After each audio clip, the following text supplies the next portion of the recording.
नींद और निंदा पर जिसने विजय प्राप्त कर ली ना दोस्तों, उसे जीवन में आगे बढ़ने से कोई नहीं रोक सकता। नमस्कार दोस्तों, मैं ज्योतिष आचार्य वासुदेव मिश्रा आपका अपने चैनल सत्य की खोज में हार्दिक अभिनंदन करता हूं। दोस्तों, आज का यह ज्योतिष का कार्यक्रम आप लोगों के लिए, मिथुन राशि वालों के लिए बेहद ही ज़्यादा खास और विशेष रहने वाला है। आज हम जानेंगे मिथुन राशि के अक्टूबर महीने के दूसरे सप्ताह के साप्ताहिक राशिफल के बारे में। जी हाँ दोस्तों, 9 अक्टूबर से लेकर के 15 अक्टूबर तक का समय आप लोगों के लिए किस प्रकार से रहने वाला है। इन 7 दिनों में आपके जीवन में कौन कौन सी घटनाएं घटित हो सकती हैं, आपका स्वास्थ्य कैसा रहेगा, आपकी शिक्षा कैसी रहेगी, आपका पारिवारिक जीवन, वैवाहिक जीवन कैसा रहेगा, भाग्य, करियर, बिजनेस, व्यापार और फाइनेंस के दृष्टिकोण से यह अक्टूबर महीने का दूसरा सप्ताह आप लोगों के लिए किस प्रकार से रहने वाला है। चंद्रमा के साथ मिलकर के नवग्रह आपको क्या फलाफल देने में सक्षम रहेंगे, हर एक जानकारी पूरे विस्तार के साथ आपको बताएंगे। इसलिए दोस्तों, अगर आप भी एक मिथुन राशि के जातक हैं तो वीडियो को बिना मिस किए अंत तक देखिए। दोस्तों, यह जो ज्योतिष का कार्यक्रम है यह आपकी जन्म की राशि चंद्र राशि पर आधारित है।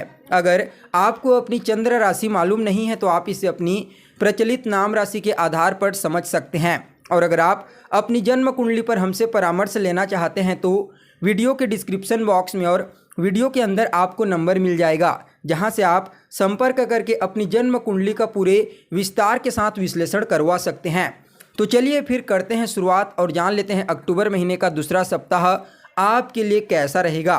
तो दोस्तों देखिए, जो साप्ताहिक राशिफल होता है यह चंद्रमा के गोचर पर आधारित होता है, इसलिए चंद्रमा की स्थिति का इस सप्ताह आपको ज्ञान होना आवश्यक है।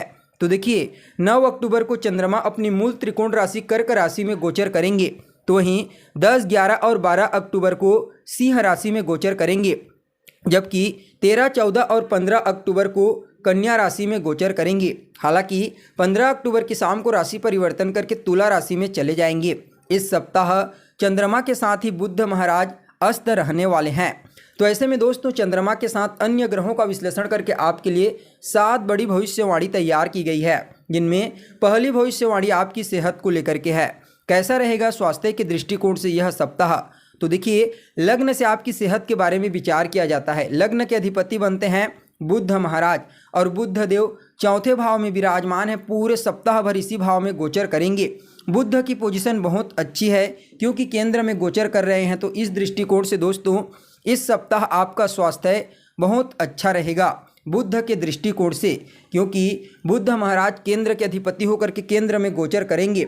हालांकि स्किन से संबंधित कोई प्रॉब्लम चल रही थी तो वह प्रॉब्लम दूर हो जाएगी। इसके अलावा केतु की नवम दृष्टि पड़ रही है, जिसकी वजह से कुछ न कुछ कन्फ्यूजन की स्थिति क्रिएट हो सकती है। इस चीज़ का आपको ध्यान रखना है। तो वहीं दोस्तों, दूसरी भविष्यवाणी आपकी शिक्षा को लेकर के है। विद्यार्थियों के लिए कैसा रहेगा यह दूसरा सप्ताह। तो देखिए, पंचम स्थान होता है पढ़ाई लिखाई का। पंचम स्थान के मालिक बनते हैं शुक्र देव। शुक्र की पोजीशन तीसरे स्थान पर है। पूरे सप्ताह तीसरे भाव में गोचर करेंगे। किसी भी प्रकार का कोई परिवर्तन नहीं है। तो शुक्र और चंद्रमा की स्थिति अच्छी नहीं है। तो इस समयावधि में इस समय थोड़ा सा आपका मन पढ़ाई से डाइवर्ट हो सकता है। आपको अपने पढ़ाई में फोकस करने में कमी महसूस होगी। अगर आपका कोई एग्ज़ाम है इस समय तो थोड़ा ज़्यादा हार्ड वर्क करने की सलाह दी जाती है। जितना ज़्यादा आप हार्ड वर्क करेंगे, मेहनत करेंगे, उतना ही ज़्यादा आपको पढ़ाई में लाभ मिलने की संभावना दिखाई दे रही है। तो वहीं दोस्तों, आपके लिए जो अगली और तीसरी भविष्यवाणी है वह आपकी लव लाइफ को लेकर के है। कैसा रहेगा लव लाइफ के दृष्टिकोण से यह सप्ताह।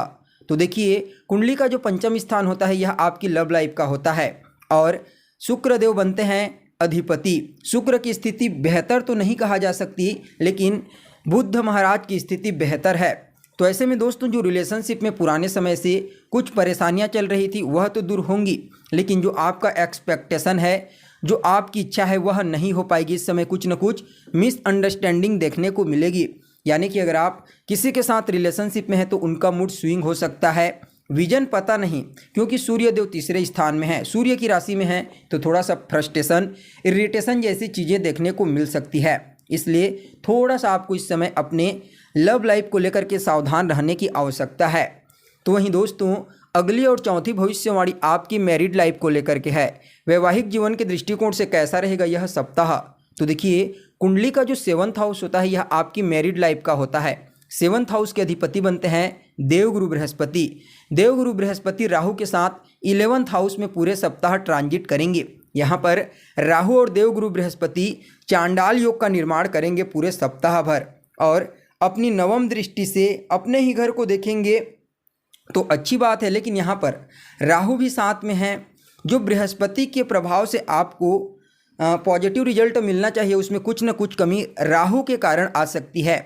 यहाँ पर आपकी जो लाइफ पार्टनर हैं, चाहे वो मेल हो या फिर फीमेल, वह आपको ऐसा कह सकते हैं कि मैं जो बोल रहा हूँ वह सही है, आप सही नहीं है, क्योंकि राहु गुरु का चांडाल योग है, मन को भ्रमित करता है और मिसअंडरस्टैंडिंग क्रिएट करता है। कहीं ना कहीं इस समय असंतुष्टि मिलेगी दाम्पत्य जीवन में।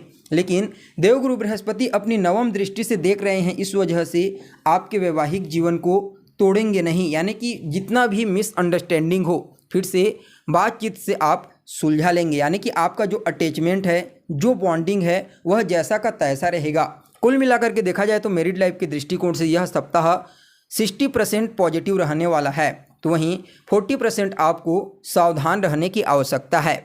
तो वहीं दोस्तों, आपके लिए अगली और 5वीं जो भविष्यवाणी है वह आपके भाग्य को लेकर के है। भाग्य के दृष्टिकोण से कैसा रहेगा यह सप्ताह?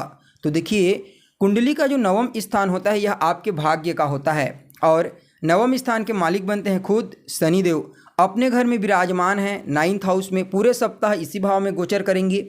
तो शनिदेव की स्थिति तो बहुत अच्छी है, बहुत अच्छी जगह पर बैठे हैं, खुद के घर में बैठे हैं। मतलब आपका भाग्य इस सप्ताह जागृत रहेगा, पूर्ण रूप से भाग्य का सपोर्ट इस सप्ताह आपको देखने को मिलेगा। काफ़ी टाइम से शनिदेव भाग्य भाव में ही गोचर कर रहे हैं, तो अब पुराने समय से आपको भाग्य का साथ देखने को मिल रहा है। लेकिन यहाँ पर एक बात का आपको ध्यान रखना होगा, शनिदेव जो होते हैं वह कर्म के कारक होते हैं, हार्ड वर्क के कारक होते हैं। तो आप जितना ज़्यादा मेहनत करेंगे, हार्ड वर्क करेंगे, उतना ही ज़्यादा आपका भाग्य जागृत होगा। अगर आपके मन में कोई आइडिया है जिसे आप अपने कार्य क्षेत्र में इम्प्लीमेंट करना चाहते हैं तो कर डालिए, क्योंकि शनिदेव की स्थिति बहुत अच्छी है। कोई नया चीज़ खरीदना चाहते हैं, कोई मूल्यवान वस्तु खरीदना चाहते हैं, तो यह हफ्ता खरीदने के लिए बहुत ही बढ़िया रहने वाला है। इसके अलावा आपके घर परिवार में कोई धार्मिक अनुष्ठान कुछ भी किया जा सकता है धर्म से संबंधित। इसके अलावा आप अपने परिवार के लोगों के साथ या फिर अपने मित्रों के साथ, दोस्तों के साथ किसी धार्मिक स्थल पर घूमने जाने का प्लान बना सकते हैं। कोई बड़ी मीटिंग अटेंड करना चाहते हैं, कोई काम स्टार्ट करना चाहते हैं या कुछ भी बड़ा करना चाहते हैं, कोई शुभ कार्य, तो दोस्तों उसके लिए यह सप्ताह बहुत ही अनुकूल रहेगा। शनिदेव की स्थिति काफ़ी बेहतर है, शनिदेव का साथ आपको देखने को मिलेगा। तो वहीं दोस्तों, अगली जो भविष्यवाणी है यानी कि 6वें नंबर की, वह आपके करियर को लेकर के है। करियर के दृष्टिकोण से कैसा रहेगा यह सप्ताह? तो देखिए, कुंडली का जो 10th हाउस होता है यह आपके कार्य क्षेत्र का होता है, और अधिपति बनते हैं देवगुरु बृहस्पति।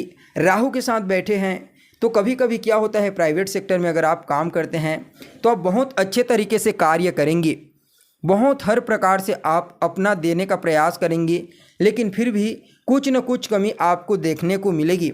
यानी कि कार्य स्थल पर आप डिमोटिवेट हो सकते हैं, क्योंकि गुरु चांडाल योग का प्रभाव देखने को मिलेगा।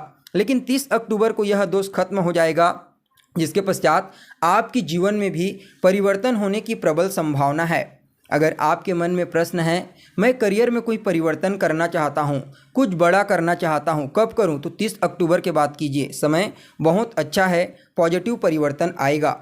तो ही दोस्तों, आपके लिए अंतिम और 7वीं भविष्यवाणी आपके बिजनेस व्यापार को लेकर के है। बिजनेस व्यापार के दृष्टिकोण से कैसा रहेगा यह सप्ताह?